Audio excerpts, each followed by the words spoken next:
Hello, everybody, and a very big welcome to the Governance Evaluator Governance Insight webinars. We welcome you today, and we are absolutely delighted to have Claire Braund, the co-founder and CEO of Women on Boards. Claire's going to talk to us today about an incredibly important subject for all boards and their agendas right now, and that's gender equity and social inclusion. Claire, we all live in a time when we genuinely would love to have a safe and equal society. And that means that we believe everybody should have equal access to power, resources, and opportunities, and all treat each other with dignity, respect, and fairness. And that's really a basic human right. And we all know that if we actually do that as a society, we'll have a better economy, a better society, and I believe we'll actually be a hell of a lot healthier. So a very big welcome to you today. And thank you so much for coming to share with us your presentation. Thank you.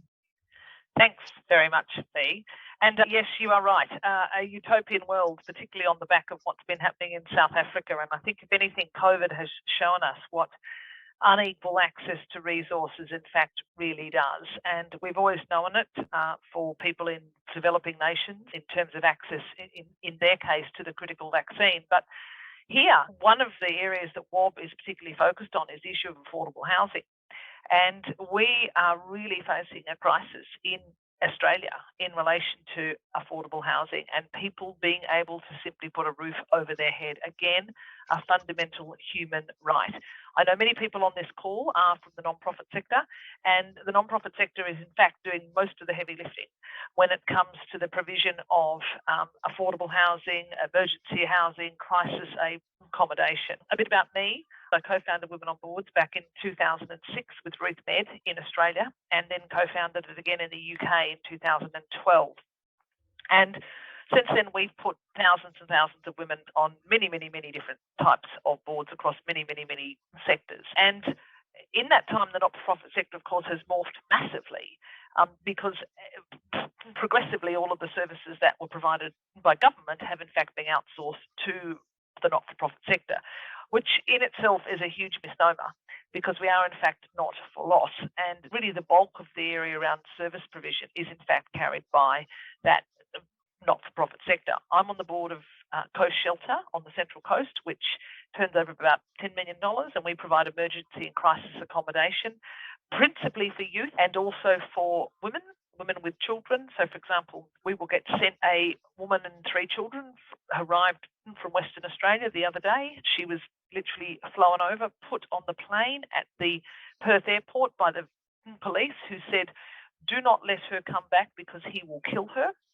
And of course, that's the sort of thing that happened. And she's now in one of our shelters. The children spent several weeks hiding under a table. Many of you know this type of story. So the non-profit sector is not only grappling with all those kind of very real challenges, but some really significant governance challenges too. There's an increasing amount of regulation through the ACNC, and also a really big focus around how we think about and structure our board. I'm also chair of the Conservatorium of Music on the Central Coast, which turns over about a couple of $1 million. Funnily enough, classified as a large charity by the ACNC, anything over $1 million, which doesn't buy you a house in many capital cities. And so, it really is. It is very interesting times. So a lot of people are thinking, why are gender equity and social inclusion important, and why do they matter? At WOB, we've been talking about equity forever, as opposed to about equality. We've had equality in Australia for years. We have had the same rules governing everything that we do. So the Sex Discrimination Act was brought back in 1984 by Susan Ryan. That those two things bring. And I think it's very possible to have both. Again, back to my picture. In the first image, it's assumed that everyone will benefit from the same supports because they're being treated equally. You heard many, many times men say, "Oh, yeah, but women are being treated equally. Why can't they just step up and why can't they get it done?" It's a bit like, saying to someone in a wheelchair, "They're the stairs, we can all go up them." Well, that ain't going to work if you're a wheelchair, you need a ramp. In the second image, individuals are given different supports, of course, to make them have equal access. And in the third image, we've removed all of the supports because the cause of the inequity was addressed. And that's a very advanced way of thinking and something that we don't often get to that third place. So all of those workplace behaviours that exist now have in fact been legislated against. So we've had a legislative framework. But I think what everybody's realised is it's the cultural overlay over the top of that legislative framework that really makes the difference. And equality, of course, hasn't necessarily served women well. This is just one of those really classic pictures that shows you the difference between equality and equity. Tall person on the left, given the same size box as the short person on the right, neither of them can see over the fence. Sometimes you have to give people access to more.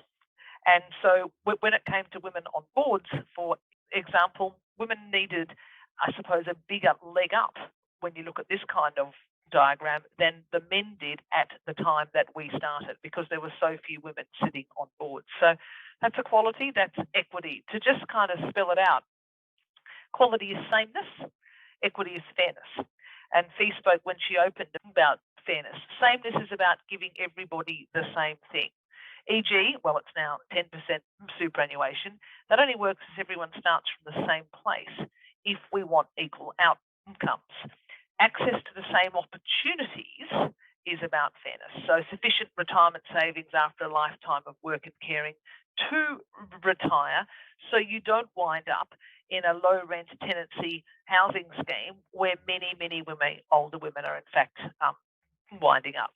So equity is a framework that enables us to have equal outcomes for people. And lots of people reject that because they say, where's the place then for personal initiative? Where's the kind of liberalism within that? And I think in Australia we struggle with the tension, the systemic barriers to things. Social inclusion is different. Now, many boards wrap them up as the same thing.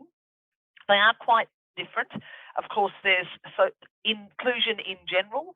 You've got social, economic and political, and that's just a nice diagram which pulls those together. So political inclusion, the right to vote, being able to influence decisions, participating in civil and political activities or civil and political unrest. Economic inclusion, that's the one probably where we're struggling the most in this country. As I said, the right to vote, because we of course have a mandatory voting system, really mandates the political inclusion. But the economic inclusion, we've got a gender pay gap. I don't know whether you're auditing across your organisations as board members. I'm assuming many of you would be reporting through the Workplace Gender Equality Agency because you'd have more than 100 employees within your organisation.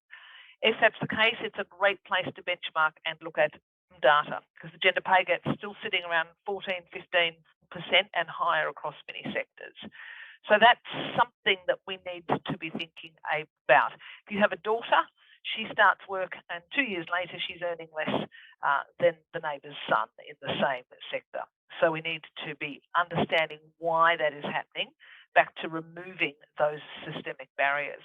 And then, of course, there's social inclusion, having meaningful relationships and feeling valued, welcome, and included. And this was a nice report, which I've included a link from that Deloitte did in 2019, and it defined them, and it said, while diversity and inclusion may be inextricably linked, they're not one and the same. Diversity refers to the presence of people who, as a group, have a wide range of characteristics, seen and unseen. So that includes gender, race, ethnicity, status across life, geography, disability, all of those things. And inclusion refers to the practice of making members feel welcomed and giving them an equal opportunity to connect, belong, and grow. Many organisations are open to diversity, but they fail on the inclusion bit. So many boards opened themselves up and said, okay, we'll get more women on the board, we'll get more young people, we'll get more geographically diverse people, but then they actually didn't include them.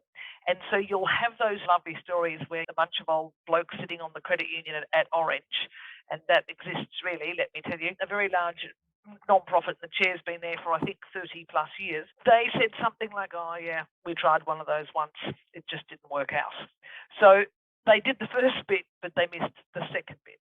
Okay, and the main difference, which I think is a really nice way to think about it, is that diversity is a state of being and not something that is governed, while inclusion is a set of behaviours that can be governed and can't be changed. Why does D&I matter at board level? The board sets the example from the top. The buck stops with the board. You all know this.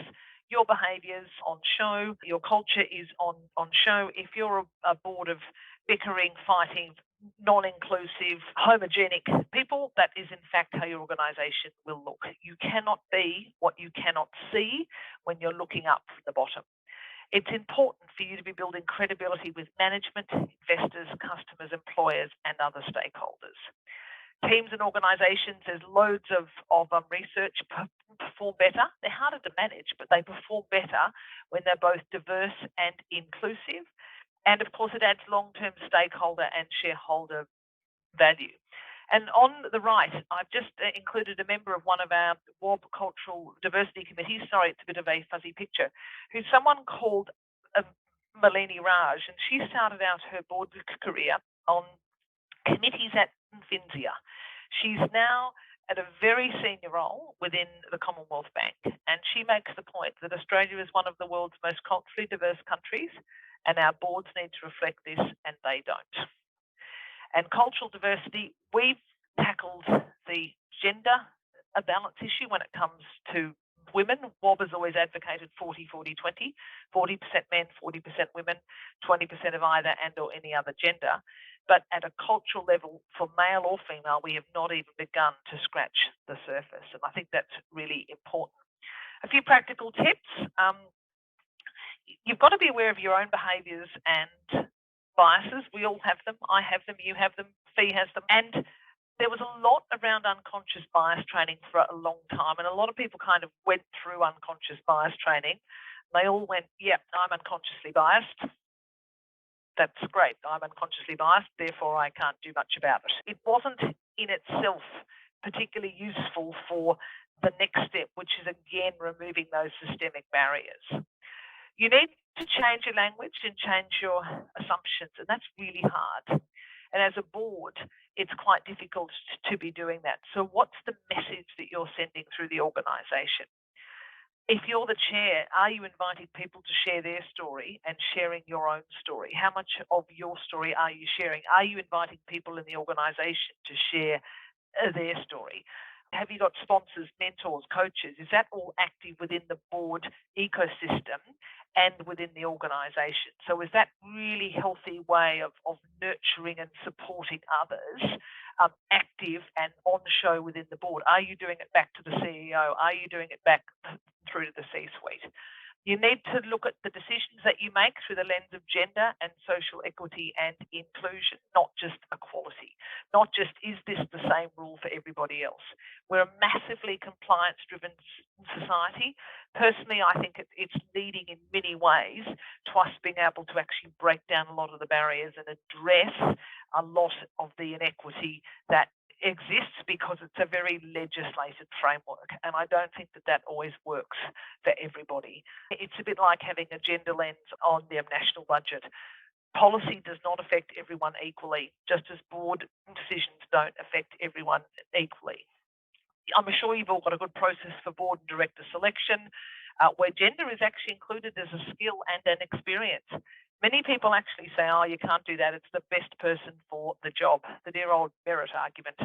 If there was true merit in the political selection process, do you think we'd have a front bench that is mostly male? I don't think so. So we actually need to have gender to be included. If you lack women on the board, if you lack people who represent a certain group, if you're, for example, an organisation that provides social housing to Indigenous people, then you need to be saying, okay, who do we have on these boards that understand, who has lived experience but actually has the capacity to actually do this? Can we do things like, for example, set up advisory groups to advise the boards? How are we structuring our advisory groups to pick up those additional sort of skill sets and experiences that we are in fact really, really missing? And careful of your language and hiring practices, because language can really put people off as well. This is a a picture that I said, a couple of the other things that you could do. You turn off the spotlight and you turn on the floodlight.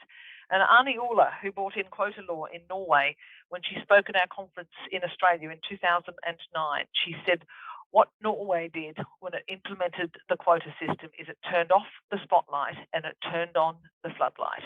And all of a sudden, you could say all those women in this instance who could lay equal claim to a role, who were all sitting on the edge of that circle, all of a sudden you could see them. Because there are many, many people out there who lay equal claim to a role. Support the new board member who may be of a different gender or culturally diverse, or even better still, get two of them, because then they can really kick some butt. And it makes a really big point. Years ago, McKinsey & Co. wrote an article where it talked the magic of the number 3, saying you actually need 3 of a type, culture, person, gender in that instance to be able to make it not an issue, to be able to make it a playing field where everybody could have a turn and where they weren't going to be savaged. And so I think that that's really one of the critical things that I have noticed. What was the name of the lady in Norway? I'll tell you. Her name was Arnie Ulla. And interesting story. I actually did my Churchill Fellowship in Norway, and I met the chairs of all of the major companies. And Svein Renemo, who in fact was the chair of Statoil, which was the world's 43rd largest company. Well, the chairs of major Norwegian companies or major global companies, he was at a serviced office because, one, they did not believe that an independent board should have its offices within the organisation. Wandered downstairs, opened the door to me, took me upstairs, made me a fish paste sandwich of some sort and a cup of tea. And it was a very different experience when I went and met the chair of the Royal Bank of Scotland, which was 7 ante-rooms, 4 secretaries, and carpet got ever, ever, ever plusher. And it was a really different way of thinking. And the other interesting thing about the Norwegians is that their nominations committees for their listed companies don't come from the companies. So they actually have to have all of the members of the nominations committee from outside the organisation, which brings me to another point: co-opt people, co-opt expertise to help. So, for example, if you've got a nominations committee to recruit a couple of directors, go and get a high-flying HR person and say, look, can we just pop you on this committee for 2 or 3 months, because they'd be delighted to help. And you've suddenly brought in all this skill and all this expertise, and you can do that. If you set up a really quality committee structure, you can co-opt that expertise externally to help you out. So I really think that that's been something to think about, because it quite often non-profit boards get overfaced and they think, oh my gosh, I can't have a governance committee, a nominations committee, and I can't have all of these things.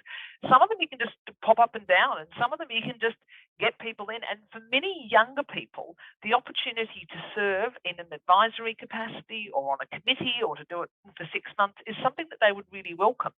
And so you can harvest a lot of that diversity and expertise that you don't have on the board and you mightn't have room for.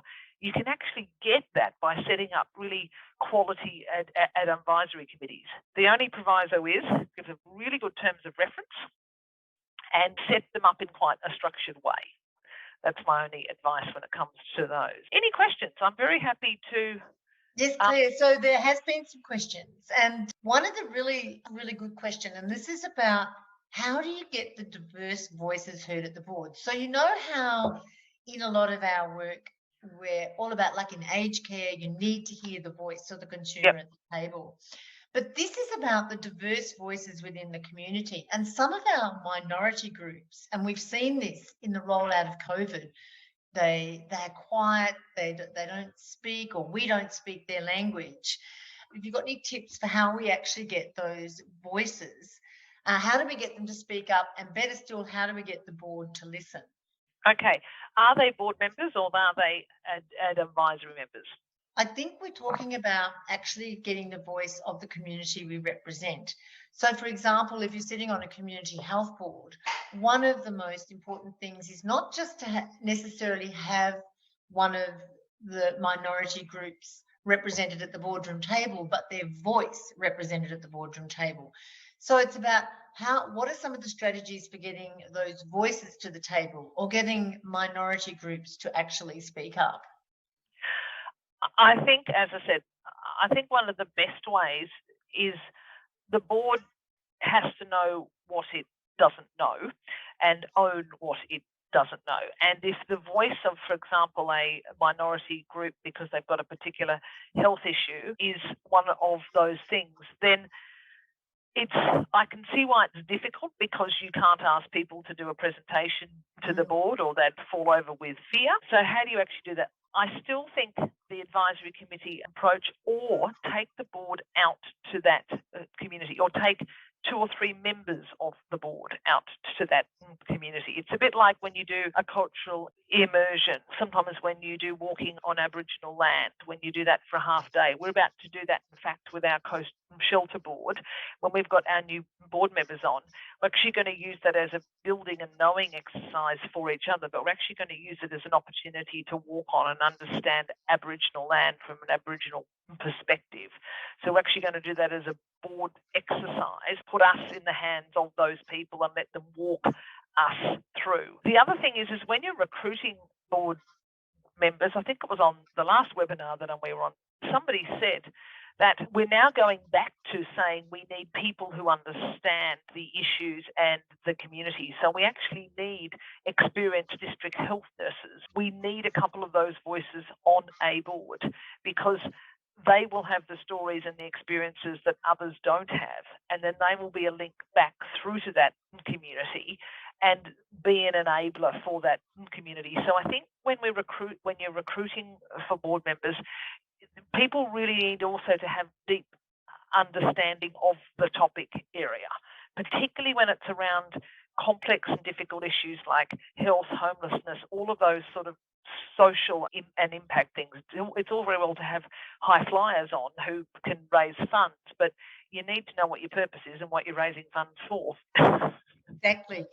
And Claire, there's a couple more. If we continue on that round skills matrix, another really good question, and I think this is really important, and we can both tackle this question. So how do you actually include diversity and gender in a board skills matrix? What are the questions you were allowed to ask people, and how do we cover that? Okay, we've just done a survey on cultural diversity, and in fact, we were guided by what's it called? Diversity. It's not called Diversity Australia. I'm just trying to think of what the organisation is called. I'll think of it in half a second. And I go and look for what we can actually do. There is nothing to say you can't ask people if they are culturally and linguistically diverse, or if they identify as Aboriginal or Torres Strait Islander or not. People aren't forced to answer questionnaires, but if you invite the response, if you ask them if they are, they might actually appreciate being asked.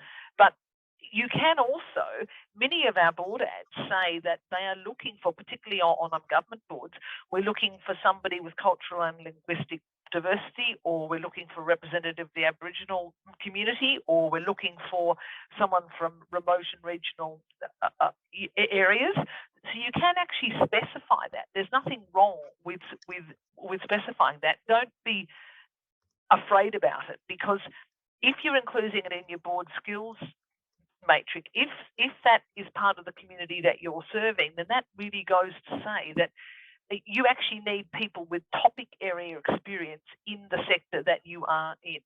There are very few people without oil and gas experience serving on oil and gas boards, and that's fine, right?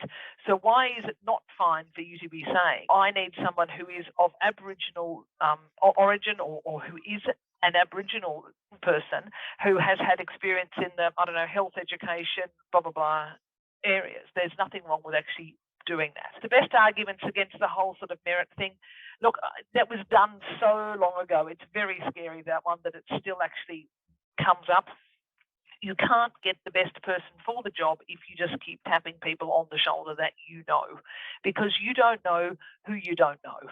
And that's always a huge argument. People say, the best people will apply for the job.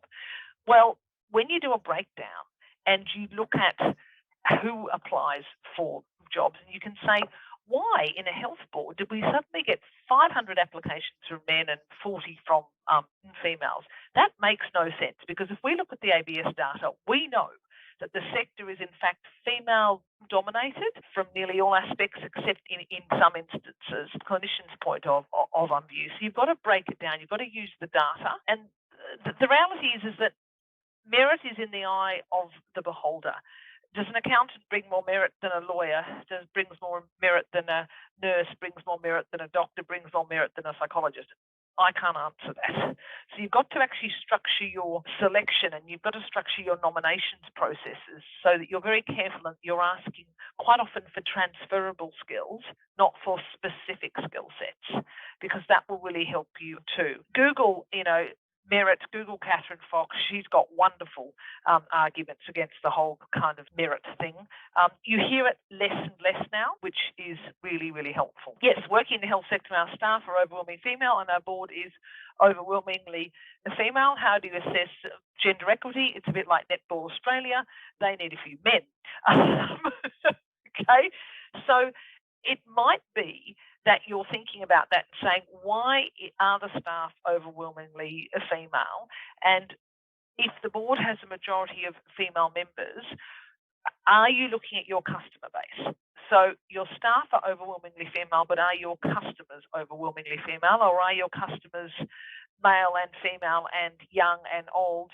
Do they belong to a particular cultural group? Are you working in a particular sector of the community? Because if that's the case, that's a really strong argument to be saying, well, in fact, we're not representative at the board level of our stakeholders and our customers. For example, we might have a major government customer. Do we have people with good government and policy experience? So that's how I would be thinking about. Kelvin's asked, how many governance boards are using advisory boards to solve specific issues? Say, for example, customer experience.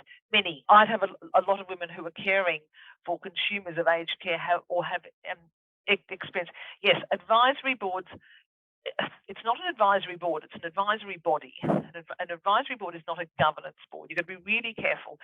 They do not have the same level of legal obligation, and they do not have the same rights within the organisation. So when you set up an advisory body, they are there for advice. They are not there to do things for you unless you ask them specifically. They're not there to solve the problem, they're there to guide you. So it's actually about guidance, not about solving it. If they're solving it for you, they then become a consultant and you probably need to be paying them. So it's a different way of thinking about it. So an advisory board is there to give you insight into something that you didn't understand or you didn't know about, whether it be the health of Indigenous people in the Grampians or something, okay? So you need to think about what it is that you want the advisory board to do, and you need to be very specific about the terms of reference. And here's my old friend Deb Colville. Hello, Deb. What tips do you have whereby women's ideas, yeah, and that has been said from the ASX down. I know women on major ASX boards who still say, yep, and until Fred said it, it wasn't even going to be my idea. You've got a caucus. You've got a caucus, and yes, even people like Julie Bishop. I mean, and we all just go, oh my gosh, the woman is amazing and absolutely terrifying. So I think you have to caucus. I think you have to pick your chair, and you have to have a good chair, and a chair has to understand and listen to all of the voices. A chair has to say less rather than say more. And you need to have got the ear of the chair and of the influential people on the board before the meeting. I know there's a lot of talk about, you should talk about a lot of things outside the actual board meeting, but the reality is it happens. And a good chair would have nearly rung everybody on the organisation at some point on the board during or between the actual meeting cycle to have spoken. And so I would do it that way. It's really hard. If you've got a good colleague on the board who does have the ear, who'll then say, Deb, I know you've got a really good point to make about this. That's your moment. And you've got to be ready. You've got to be ready when the moment happens. But if you feel like you're beating away, and then Fred suddenly says, oh, I think we should do a policy review, and everybody goes, oh, what an excellent idea. I suspect you're You also need to get that minuted.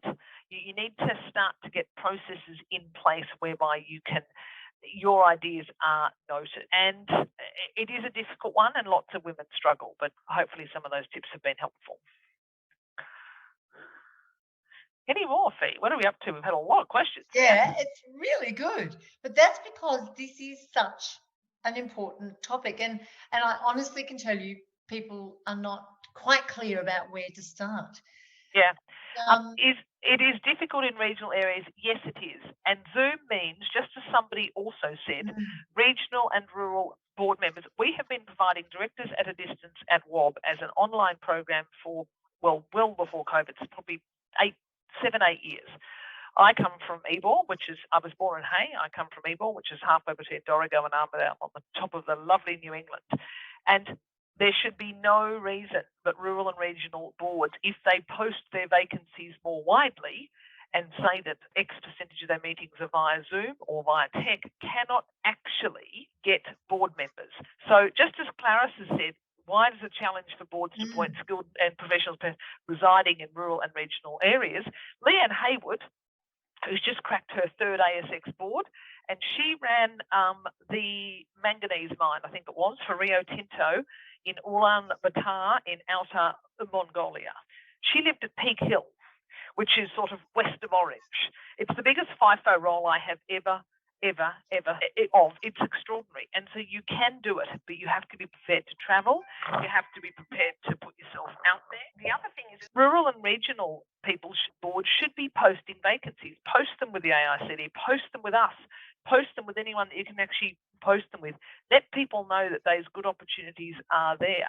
And you'd be surprised how many people have an interest, have a connection with, want to be part of those particular boards. The other thing too is there's lots of clubs, and clubs are sort of local kind of boards, and the governance can be difficult, and quite often they're large. Really, they're almost better off reduced in size and run by a committee of a management. And you probably should think about paying some of the directors. It's absolutely ridiculous that not-for-profit directors have to turn up quite often for long monthly board meetings and have done all the pre-work without any compensation at all. So I think that the remuneration of the non-profit director is something that's going to be a topic that's going to get a lot more currency in the next 10 years. And great to hear, Clarice, that you're from a diverse and linguistic background, and that's an important thing. And absolutely. And so you need to tell people when you apply for boards, try government boards, because government boards will quite often they often want people from outside major metro areas. Let them know you're from a diversity linguistic background. Let them know all of those things. Let them know that you're digitally savvy. Let them know all of those things, because then people have an opportunity to say, oh, people don't always guess. You think, well, that's bleedingly obvious. I've been living out here for years and we've been on tech and I've been such a... Not everybody can sort of make that jump. You do have to let people know things. One thing that you talked about earlier that I know is a big question with a lot of boards I work with is that cultural piece, because a lot of what we've talked about today is the technical aspects. A bit like you said at the beginning, they're all the things we can do, bring women onto the board, those sorts of things. But what about the cultural side of things? And that comes right back to the getting your whole board working as a team on this stuff and not just kind of giving lip service to it. And a few people have actually asked, how do we actually get this started? How do we, not as individuals and not as recruiting the right people, but actually the culture of our board? Personally, I think you have to get some data. I think you have to actually find out what people think. I think you have to find out what your fellow board members think about the soft skill stuff that happens within the organisation. Are the board meetings run well? Do I get a chance to participate? Even a basic survey that you can run with 5 questions after a board meeting as a chair that you could just send out and say, was your voice heard? Did your topic get aired? Did you feel that we addressed all of the issues well? Make up some more questions. Ask, as a chair, ask them, how was it in terms of running? What would you like to see change? Because board members need to step up and own some of it. And so I think culturally, if they're saying that, and then if you pick one thing and work on that, don't try and take on everything. It's a bit like when you review the policies for the organisation. We've taken a view at my conservatorium that we're doing a meeting and try and review them. They all need actually looking at. They're all fine, but they all need us to actually look at them. We've decided we'll read one every meeting, and by meeting 10, we'll be through the lot because it's too much work for everyone. It's too much for everyone to bite that off. But you've got to ask questions after the actual meeting about what the experience was like, how the board members are feeling. I mean, are you checking in as a chair how board members, what their experience is? If you've got a new board member, what's the induction process? Did you check up with them about the induction process? Did you say, was it good, bad, indifferent? What could be changed? How can we help? Through COVID, I've adopted a mantra through the board. I said, our mantra is, how can we help? And I said, that is what we now ask the executive. How can we help? And if you start pushing that mantra out there, how can we help? And when somebody calls and they're in trouble and you say, how can I help? It actually is a really interesting way of changing the mindset. And it also puts the onus back on somebody else to ask, because we can't provide what we don't know. And so I think the chair needs to be asking the board, how can I help? Could you please fill in this survey? It can be anonymous. Neds need to be stepping up and owning it. Julie Green. Good to see you. Don't need any tips on your CV, Julie Green, if it's the Julie Green how I think it is. Margot, oh my gosh, there's loads of board members on this. Is quite embarrassing. It's fantastic. CV tips for drawing out diversity when selection criteria may not seek it. Okay. I think you need to talk about perspectives. I think that if you speak a second language, you should mention it, because in Australia, it's not as rare as it was, but many of us who are purely Anglo just go, oh my gosh, they speak not, 1, 2, and 4 type of languages, that you have worked overseas. Okay, that you understand different cultures, that you've worked cross-culturally, that you've worked within rural and regional areas. Try and people think in pictures quite often. So I think sometimes thinking about that geographical spread is a really helpful way of getting people to think about drawing out diversity. I honestly think that if you've got it in your CV, if you can talk about how you understand things that are cross-cultural, how you've worked with doing different things with different groups, if you've worked in Hong Kong, if you've worked in China, if you worked in a company that is foreign-owned, if you've worked within a section of government, or if you've worked across the university sector, which has mainly overseas students, make sure you pop it in, because that can really help. Or if you live in a culturally and linguistically diverse community, you just happen to basically live there. So you need to talk about what your understanding is like, and so that can help too. Another really interesting question for you that someone who couldn't come asked me to ask. Now, we're in a time where there actually are some incredible women out there who are moving towards at that time in their life to take on chair roles. And this is on bigger boards, but it means juggling time. Therefore, the culture around people not being paid for chair or director roles, and it's actually quite a blockage. It is. Because some really outstanding candidates, and I'm not going down the merit path here, but outstanding candidates that aren't women, that are diverse for all sorts of other reasons. In other words, not the usual suspect, but they're at a pivotal time in their career, about my age, coincidentally, and they actually could be that person, but they would have to give up part of their career, and people need to be paid. Yeah. What are we going to do about this? It's a huge issue. Problem. Yeah. It's a huge issue. And the board that I'm on, we've got 2 people who are retired in their 70s. And this board used to recruit from one of the Rotary clubs, literally. And many of the people were retired because they had time. So they have meetings at 10 o'clock in the morning. And I said, guys, you want me on this board? That's the first thing that has to change.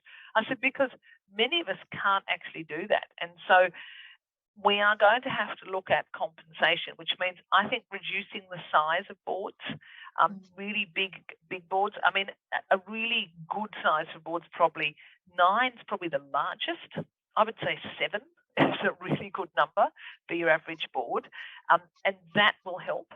I think compensating the chair in the first instance, because the chair will spend twice the amount of time as anyone else, and compensating the chair, particularly of things like the Audit and Risk Committee or the Audit and Finance Committee, because that's a really huge job. I mean, there's major institutions that are turning over 100, 200 million. You really can't be a director on those without giving a good half day a week of your time minimum, and that's when things are going well. So, I mean, there's a number of you here who've served on some pretty interesting boards, including major sports boards. Now, the only gift you ever get is the occasional trip to the games, and that's about it. A lot of infighting, from what I can gather, from a whole lot of NSO boards, National Sporting Organisation boards. But you do that because you love the sport and you want to actually give back. But many of the pharmacy bodies and things, they pay a fortune. I heard one the other day, $720,000 for the chair for a representative pharmacy. Now, that is way over the top. The CPAs, they're all paid well in excess. They're paid more than your ASX.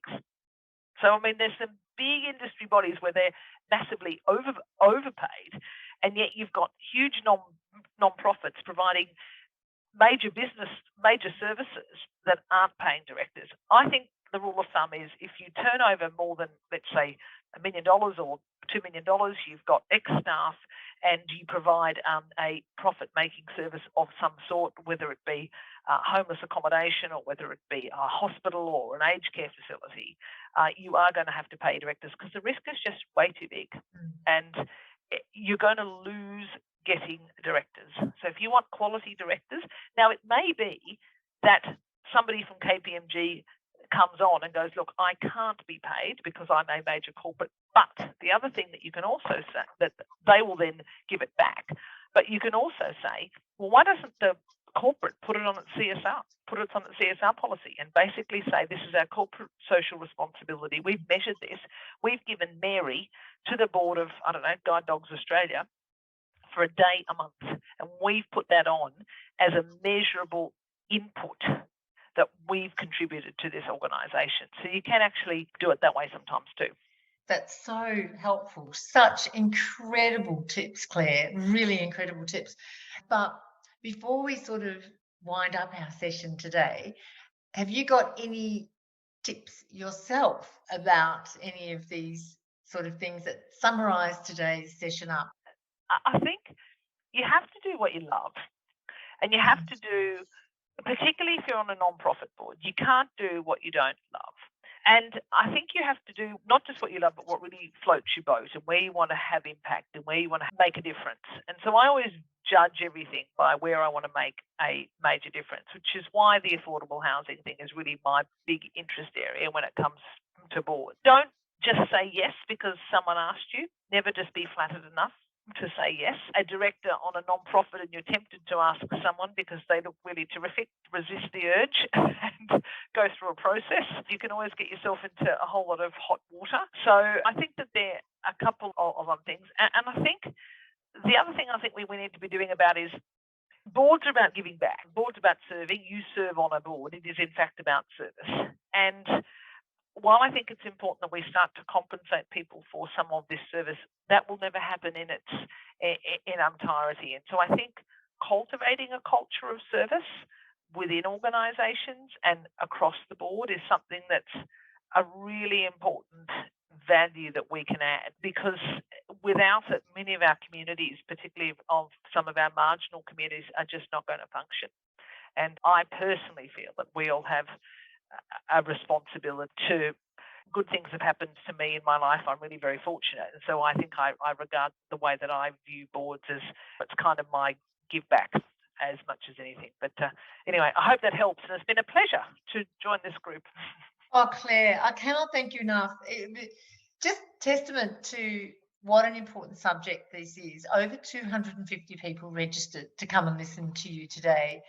And just your insights and the perspective that you come from is just invaluable to us all. And I'm really, really grateful. And I personally think that these are incredibly important agendas, Claire. And I think even if we just make sure they happen around our own boardroom table, we are going to be the beginning of the change that's needed. And you're a real leader and a real champion for that. Thank you for your time today. And we are so grateful. Always a pleasure. Thank Bye-bye. you. Bye-bye. Bye, Red. Bye-bye, everybody. Thank you so much for coming today.